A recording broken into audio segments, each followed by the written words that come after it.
What's up, good people? Welcome back to another episode of Worm Wednesday. I'm Alicia, the founder of Princess Gardens Vermicompost Center, and we're just gonna check in on our little bin real quick. Oh, here's the little ladybug. I didn't want to squish her taking this top off. There's like this piece of plastic. I don't know what that would be from. Let's go ahead and check in and see what we have going on. So there's still a bit of an apple here and lots of worms around it. I won't disturb them too much, but I do want to check them out real quick. All right. Yeah, I'll probably leave this in there for another day. I just don't want it to start fermenting or whatever.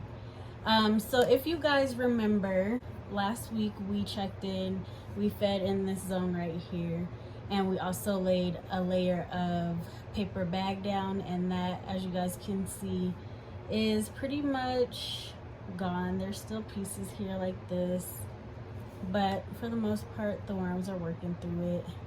The environment is working through it, I should say. So let's check this zone out a little bit, make sure they've like eaten through it really well.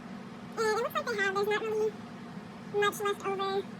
Some eggshell, which is normal. That takes a little longer to process, which is fine. So cool. And then today I'm going to show you guys something a little new that I like to do when I feed. Oops, sorry, little worm. So I'm just going to bring this little piece of paper up and on the side. And then that way they can continue feasting. So they've been eaten through really well. These castings look really black and luscious and beautiful. So, but I can tell that there is a little bit of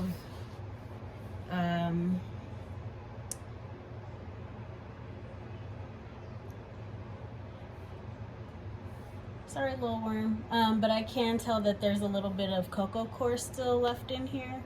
So what I'm gonna do is go ahead, and what I like to do to get them to finish off their cocoa core in this space is I like to take a little bit of ground coffee, coffee grounds to use, make sure they're used, and I like to just sprinkle it over the top of, I'm just putting it over the last two feeding zones, and they love coffee grounds, y'all. So you just got to make sure that they're used, because the ones that are not used yet are toxic to the worms.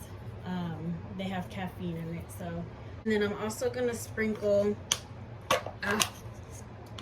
my special little concoction of dry powdered food, and then that way that'll get them to finish up these two zones, and then those castings will be ready to process and use. Processing just consists of sifting to make sure we get all the worms and as many cocoons as possible. So yeah, we're just gonna sprinkle this dry feed over them so they can finish up that cocoa core. And then I'm not gonna add too much because we're also gonna give them like a regular feeding. So we'll just give them a little bit, a little taste, and we're gonna just water that in a little bit. Okay, cool. So let's go ahead and get their next feeding zone prepped, which is gonna be right along here. Ah, so many worms. So if you do have a worm bin at home, how are things going? Are they smooth flowing, or do you have some challenges? Do you have questions? If you don't have a worm bin at home, are you interested in it? Are you excited? What are you most excited about? Are you apprehensive? Let me know down in the comments. All right, so this is some leftovers from one of the last feedings that we had in our other bins. So we are going to just lay this in here, and I froze this so they won't really need a whole bunch of water added. It's already pretty moist, and then this food is gonna just help with that moisture content. So I'm just sprinkling some eggshell over the frozen fruit scraps, just to make sure that the little wormies have some grit when it's time for them to eat it. Make sure that you guys wear a mask over your mouth when you guys do this part, just so you don't get those fine particles down in your lungs. You don't need none of that. We don't need none of that. All right, a little bit of diatomaceous earth. It helps with the process. They like to eat it, so I love seeing them move around.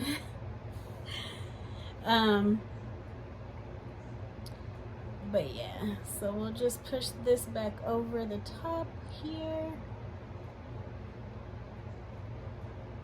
They're a little irritated, which is normal. But yeah, so we got them fed, and then I'm gonna go ahead and cover them up like we did last time. I'm not going to add any water down in the feeding zone because, like I said, there was a lot of moisture. I know there was watermelon in that feeding as well, so that's going to bring about some moisture for the worms or whatnot.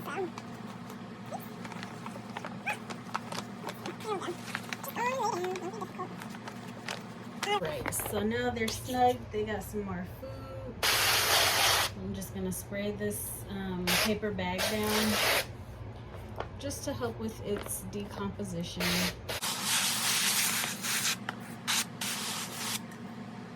All right, we're looking good. If you don't know the benefits of vermicomposting, why we do it, we basically just do it to create a more sustainable lifestyle, to take some of the stress of putting organic matter out in the landfills, taking some of that stress off of the earth, and processing our own food scraps on our own, instead of, you know, creating more toxicity in our environment. So yes, that is what we do. If you are interested in creating your own worm bin, hit me up with any questions and how you can get started.